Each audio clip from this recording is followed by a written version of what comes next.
The other ones, that's why I didn't see it. What's up, everybody? It's me, Erica. We are down here, honey, to talk about the Real Housewives of New York City. See what's going on, girl. So we are down here. Go ahead and like, subscribe, comment. Let me know you stopped by. Tell me what you think of the episode. I thought it was pretty good. The episode was pretty good. Yeah, the episode was pretty good. So we're in the shade pretty much. Still kind of a little overcast, girl, but we'll see. We'll see right here. Shady boots. So Real Housewives of New York City was pretty good. I took some notes, so we'll see how my notes fare because I'm not sure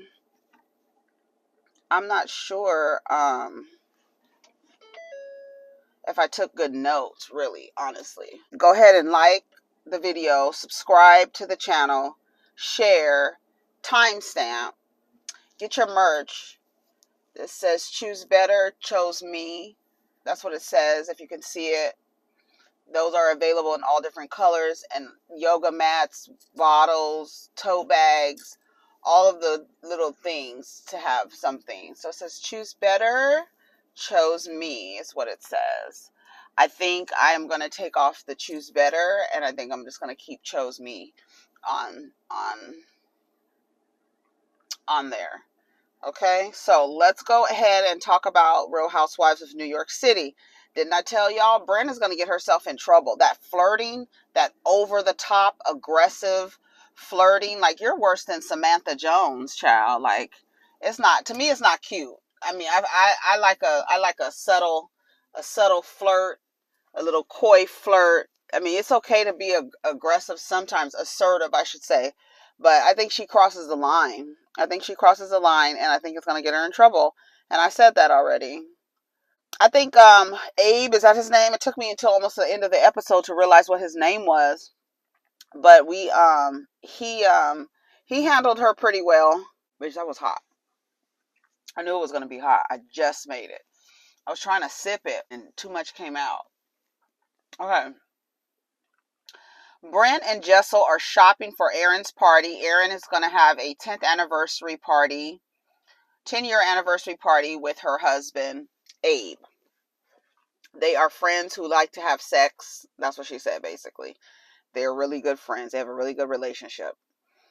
Brynn lets us know she's been engaged 3 times because it's easier to say yes because you want to feed his ego and not deny the proposal or decline the proposal. It's just your socialization. That's why they do proposals in public, so you won't embarrass them. That's why they do proposals in public or after an event that like centers you. After an event that centers you, then he'll propose, because what's more important, your degree or getting married? So after you get your degree or some really large accomplishment that only centers you, they're going to be like, you want to marry me on that day? I do not like when men do that. I hate that. Don't propose to a woman when she's graduating from college. Do not propose to a woman when she's announced a job proposal or job promotion. That's the only reason why they do that is to take away from the importance of the event and let you decide what's more important, celebrating me and my accomplishments, or saying yes to this marriage proposal, and then not only saying yes because you don't want to do it, you really don't want to do it, but saying yes so you don't embarrass him, girl. It's a mess. It's a mess. So then Jessel points out that there were sponsors on Erin's invitation. She was like, did you see the invitation? She was like, there were sponsors. I don't feel like there's nothing wrong with having sponsors. If you can have somebody pay for this event, people want to sponsor, that's fine by me. You're a publicist. What's wrong with that? Like, what do you think? Is something wrong with that? I don't know what Jessel. I feel like Jessel just wants an issue with Erin, and I feel like partnering with Erin, or like both of you being in a good space, would be more beneficial to her than being her little frenemy, because from what I gather, it sounds like the childhood that you want for your children, Erin had that childhood. So more than likely, this Jewish woman has a lot of connections that would probably be more beneficial to you with being her friend than her enemy. If you really want to move like that. If that's how you moving, because that's how Jessel is moving. She's moving, making sure that her children have a good network, and it's all about what school, high profile. Her and her husband were talking later about making sure that they get these preschool applications out, and how important it is that they will be immersed in a foreign language. He was like, they can't even speak English yet. She was like, no, you don't understand. We have to set our children up for success. And that's what she's doing. I feel like being Erin's friend would probably be a good person to be in network with for me. Jessel says that Erin has a problem with all of us. She's a common denominator. I'm like, why do you want to have a problem with her? I don't know what's up with Jessel. And Erin, the same way. Erin, like, you want to have a problem with Jess. So it's like, why do y'all want to have problems with each other? Maybe it's just a personality conflict, a personality clash. Maybe Erin sees Jessel as a tryhard, But I don't know why Jessel's acting like that. And then you want more kids? Are you sure you want more kids? She's talking about, I want my girl. Okay, sounds like a lot of selfishness involved in this. But anyways, to each his own. Erin and Ubah are at Jacob and Co. Jacob the jeweler. Everybody knows most people know who Jacob the jeweler is, because he was the people in the rap industry. Were always getting jewelry from him, watches and things like that, diamond encrusted and all the good things. So we see Jacob is good friends with Ubah. And we're down there so that Erin could get some. It's Erin and Ubah, and we're down there so that Erin can get some jewelry for her anniversary party. Diamonds, honey. That diamond glove. I was like, yes, get the diamond glove. Do you see Ubah had it on later? I was like, I see you, Ubah. You trying to sneak out of there? So Erin got some really cute like earrings that were like diamonds in the front, diamonds in the back, just hanging. And then I think she got a wide bracelet, diamond bracelet. And I think Ubah, I don't know if Ubah took the glove. Ubah didn't end up going to Erin's party because she got COVID. So she didn't end up going. So we didn't get to see what diamonds she had on. But yeah, so she had about $224,000 worth of diamonds. This is what I'm talking about, like what I want to see on the Housewives. I want to see them. I want to see like the girl saying, girl, let me take you to my jeweler so that you can have something to wear for your 10-year anniversary party. And her borrowing $224,000 worth of diamonds. Just based off her connection with Ubah. Like, and then the man being like, okay, yeah, let's do it, because it's going to give us promotion. We'll be on New York Housewives. That's what I want to see. And I want to see the price tags on everything. I want to see the price tags. I need to get my car washed really bad.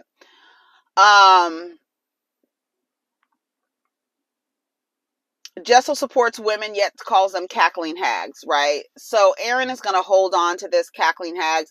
Like somebody said in the comments last week, it's really not that big of a deal. But again, we are arguing. So we have these girls are arguing over silly things, right?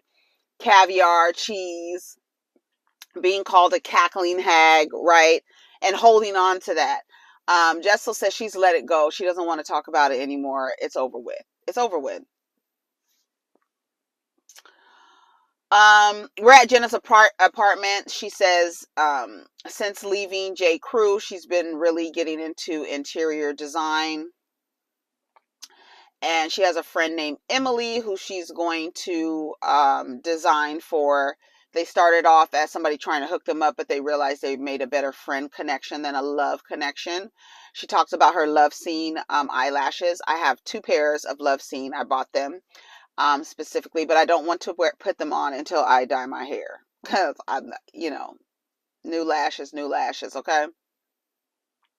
But yeah, I got 2 pairs of Jenna Lyons Love Scene eyelashes. I actually posted a picture of them on the community page and also on my Instagram if you want to go see. Very natural lashes, very natural looking. So we're going to see what they look like. I usually do pretty natural, but sometimes I like a little flair, okay?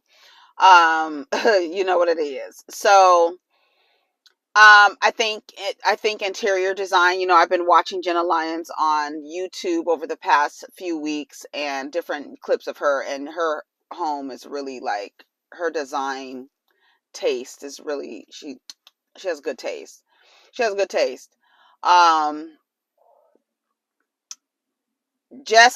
Erin and her husband, they go out to dinner, before their 10-year anniversary party, and they are going to write their vows because they didn't actually do vows the last time because they had just a traditional Jewish ceremony, and they did that. They were 25 years old. They kept talking about how young they were, how they really didn't know each other, but it was their friendship that kind of made them realize, like, this is who I want to be in relationship with. This is who I want to have kids with, and blah, blah, blah.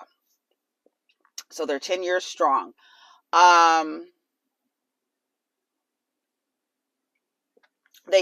she basically said they are opposites of the same. They're pretty much alike in a lot of ways. And they balance each other out, and it's important that they're friends. Friends is great, but I feel like business, if you wouldn't go into business with this person, you shouldn't marry him.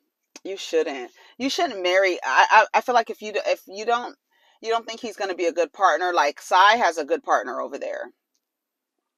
Someone she like, I don't get that, we haven't got the misogyny and the chauvinistic ideas that we see in like Ralph, you know what I'm saying, like somebody like that, or like a Marceau. We don't see that with these husbands here. We don't even see that with Pavitt. Like, we don't see it at all.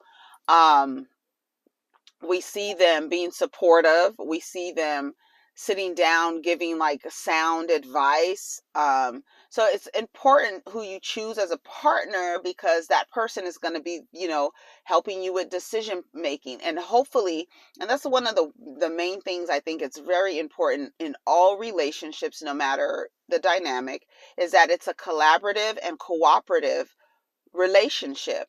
We're collaborating with each other. We're cooperating with each other. We're not going to be in this relationship where your personality is to be disagreeable and argumentative. Get it? Nobody wants to be around that all the time. Nobody wants to be around with someone who thinks that everything is a fucking debate. Nobody wants. Can't we just have a natural flow of conversation without you feeling the need to be right? Right? So we're not doing that. We're not getting into those type of relationships, especially if you plan on spending on an average of 8 years with this person. We're going to give you an average of 8 years, right? So you want to marry somebody, make sure you have a friendship, a business, like you would go into business. It's not to me, I feel like it's not enough just to be like, oh, I'm marrying my friend, I'm marrying my best friend. No, I'm marrying somebody who I know can run a business and who has the capacity to run a business. It's still a risk. Jessel and Pavitt are filling out applications for preschool. She tells Pavitt, you don't understand the urgency of all of this. She said the preschool application process is psychotic, girl. But she wants to make sure that her children are in high profile schools. Tom Cruise sent his child to this school. These are the things that are important with her, because she wants to set the child up for success. I think you have to be very careful with that. You do want them in great, getting a great education, a well-rounded, education, not one that's just full of indoctrination, indoctrination, indoctrination. You know what I'm saying? So you do want them to get a good education, but I'm kind of with Pavitt at the same time. It's like you want to immerse them in different languages is very important. I think it's like by the time age 7 is like up until that time, it's like a good window of like getting them to learn a new language.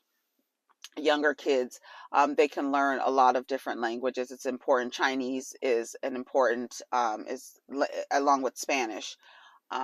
So those are two important languages, and I think it's important for them to learn another language, especially in the United States. It seems like the United States are, there's some Americans who pride themselves on only speaking at like one language, which I think is so like short-sighted. At least learn another language enough to understand it, maybe read it. I mean, you might want to speak it, but like learn another language. You know what I'm saying? And I feel like it's important. But at preschool, it's just like, girl, all they're doing is shitting and sleeping and crawling on the floor, and you I don't know. What do y'all think? Are y'all with Pavitt or y'all with Jessel? I can see where they're both coming from, but and then she's filling out the little application, and she was like, her child is socially inept, and he was like, wait a minute, that's not a good word, and that means like you are unable to do it. She had to look it up. You getting ready? He was like, you about to ruin their whole career before it even starts. The whole little school career. My child is socially inept. Girl, no. Jessel, no. Too eager. Is Jessel a try hard? I don't know. I don't know. This damn mug will keep the coffee hot like fire. This is not coffee. This is chai with cream and vanilla. It's still too hot. And it does not taste good when it's too hot. I let the damn water get too hot. So David and Sai are sitting down. She's talking about how David is an amazing father. She sits down and she starts talking about Jessel, and he just comes with some common sense. Just like, she has 2 children. Can you imagine what her last year has been like? And y'all keep telling her, just go in there and have, like, they are coming off insensitive. It's weird the way that they're like talking to her about it. It's weird that there's no one with any level of sensitivity to what she's going through, like giving her advice. It's just like fuck, fuck, fuck, fuck, fuck. And it's just like, girl, first of all, no, I don't want to do all of that. You know what I'm saying? David tells us that Sai is not really the empathy girl. You don't go to her for pats on the backs, You don't go to her to be coddled, basically. She's not going to be empathetic to your situation. As soon as somebody needs some empathy, she tunes them out. That's not something to be proud of. It's like, to me, I feel like it's a flaw, a character flaw. You have the capacity. You're not on the spectrum. There's some people that don't have the cues to be like, oh, I'm sorry. You know what I'm saying? What we think, like Jessel be acting like she don't know social cues and shit. So that we understand that, but that's not what what's happening with Sai. It might, but we don't know. Basically, she just basically says, I've had a rough life, so everybody I come in contact with, I'm not going to show them any empathy because I had to eat oodles and noodles, and I don't give a fuck what you have going on. Basically. Basically, we see Jenna trying on clothes, trying to pick her outfit. She had a little nip slip.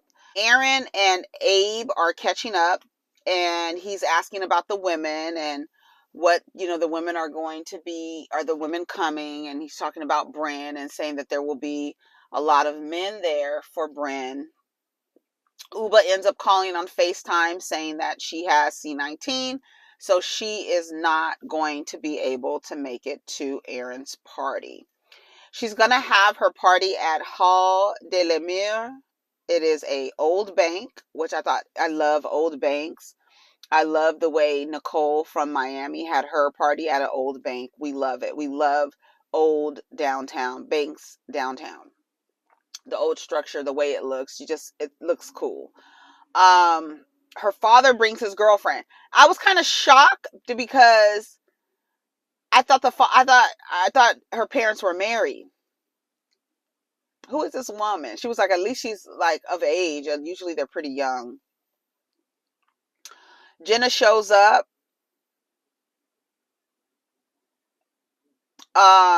she's grabbing Erin's butt. Like she grabbed her butt like I don't know how many times before she realized somebody was grabbing her butt. Her dad was sitting there watching like, what is she doing? Her dad kept telling her her nipples were showing that her dress wasn't, appropriate. I liked Jenna's, not Jenna, Erin. I liked Erin's dress. I liked her dress. Her little outfit after I felt like was too much. It was like real sparkly, shimmery, but it was like shorts and a tank top, and it was like the same like material. It was like too big. I felt like the pieces were too big on it. It might look cute maybe if it was shorts and maybe like a low cut black type of deal, like you had the shorts on with a little low cut deal, little low cut something. I don't know. I felt like it was a little too much. The second outfit, first outfit was really really cute. I don't know what Jessel had on, girl. Okay. um Brynn, she showed up with a fur coat and sunglasses. She acting like she's so partied out. You didn't party. You want to be the party girl. You want to be the Samantha Jones is what she's giving me. She wants to be the Samantha Jones, but Samantha was inappropriate. I think Samantha was inappropriate, but I feel like Brynn, I told you I was going to keep getting their names wrong because of the ends.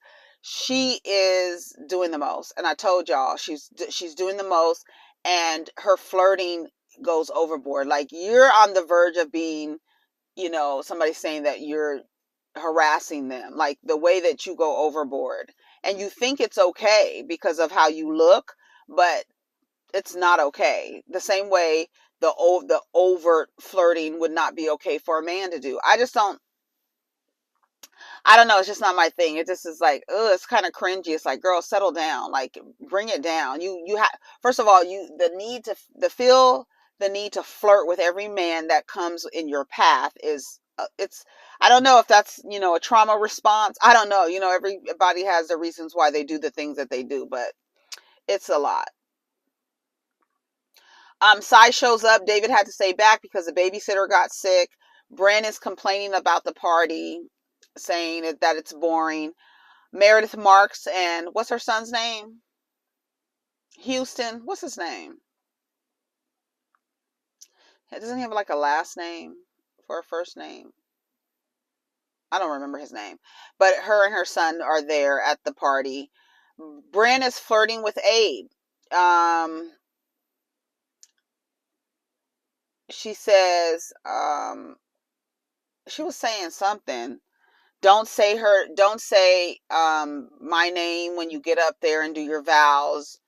When you get a divorce, I'll be available or so. She was saying some weird stuff. And I was like, and he was like, no, I have a contract. She's like, oh, because you didn't say your vows, that means you don't have a contract. He's like, no, we have a contract, a signed and sealed. Like, girl, you're doing the most. It's too much.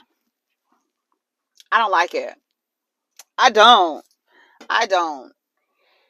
Y'all said I was flirting with a man at the damn Starbucks. I was just talking to the man. Y'all said I was flirting with the man because I was smiling, I guess. But I'm like, I'm being friendly, right? The person is talking to me. Whatever happened to customer service? You know what I'm saying? So I'm here for customer service. I don't really care for small talk, but I can. I have the ability. So I guess going back and forth in exchange with the man is flirting, I guess, girl. But no, what that lady is doing, it might be. Is it flirting? I don't know. I don't know, girl. I'm just having a conversation. I just know how to have a conversation with somebody off the fly, and people feel comfortable talking to me. That's another thing. So, when they get to talking, they start talking. I told you that man when I was walking around here. He just in the time that we walked together, he told me he worked all day, had did he say a 1 bedroom or a small apartment? So he had to walk his dog. People just talk to each other, I'm telling you, the heteros, honey, if a woman is talking to a man and she got a smile on her face, y'all think they fucking, they about to fuck. I don't get it. But I don't like that overt flirting. I just don't like it. I find it like tacky.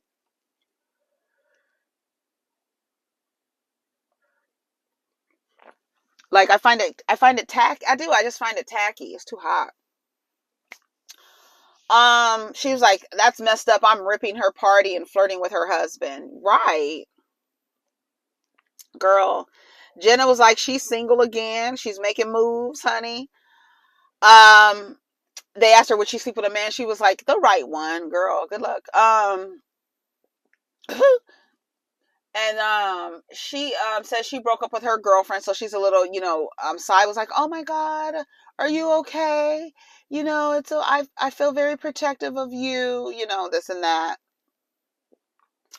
I guess the person she was with, they didn't want to be on TV, basically. So I remember her saying that at the beginning. Jessel tells, Jenna she can have a threesome with her and Pavitt, and she was like, no, y'all haven't had sex in a year. I don't think a threesome would be the right introduction. She was like, oh, no, I could see you directing, I guess. Girl, directing a sex scene. Girl, get out of here. Then they had speakers. She had 1, 2, 3, 4, 5 speakers. It was a lot. And then Erin's sister was very presumptuous. I was like, okay. So she comes over to the group of women, of course, because there's cameras around them and there's probably people watching them instead of watching what's going on stage, which is actually pretty boring. Super boring, right? And everybody's bored. The people are long-winded. We don't know enough to care. You know what I'm saying? And Erin's sister walks over to the group of women who are just talking and says, you guys are over here arguing. Nobody's arguing. Shut up, face. Shut up. Okay? I was like, I was with Brynn. Are you going to tell everybody else who's talking? Because this shit is boring, honestly. I mean, he's kind of long-winded, girl. We don't know y'all enough to give a fuck. So, I mean, Brynn was like, so are you going to tell everybody else to be quiet? Everybody else that's talking? Because we're all talking. Nobody's over here arguing. You thought we was arguing. Why would you think we was arguing? Because our voices were elevated? Girl, we're not arguing. I didn't like that. I did not like that at all. I was like, girl, shut up. Girl, we over here filming a show. You want to be a part of this? Say hi to the camera. Girl, Sai ended up leaving because, of course, Erin didn't have any food. She had, little weenies and fucking croissants, I guess. I don't know what's with Erin and the food thing. I don't understand it, but that's the only thing I saw were the little weenies. I didn't see anything. I didn't see sushi rolls. I didn't see nothing. I'm like, girl, I'm on with Sai, like, girl, what the fuck is up with the lack of food? What is up with that? So Sai ended up going to Nobu. She said it was around the corner. So she was like, y'all want to go eat? And then they were like, does that mean we have to leave? Yeah, I'm leaving. I'm going to eat. Girl, this having no food and then like having people sit there and watch and just be drinking and no food, that doesn't go. That doesn't go, Erin. So I was with Sai on this time. She was leaving. She left. Erin thought it was rude that Sai left without saying anything because she said that Jenna was rude for leaving without saying anything when they were in the Hamptons. So she was kind of like, they went to go take pictures. And then she was like, where's Sai? And then they were like, oh, she went to go eat. And she was like, she left? And she was like, they were like, yeah. And then she was like, ugh, like, she had an attitude about it. So that was pretty much at the end of the episode. I really did not like when old girl came over there and acted like she was going to quiet some people down. Girl, take your big face over there and pay attention. Pay attention over there, okay? Anyways, y'all, take care of each other. Protect your energy. Let's get down in the comments. Peace.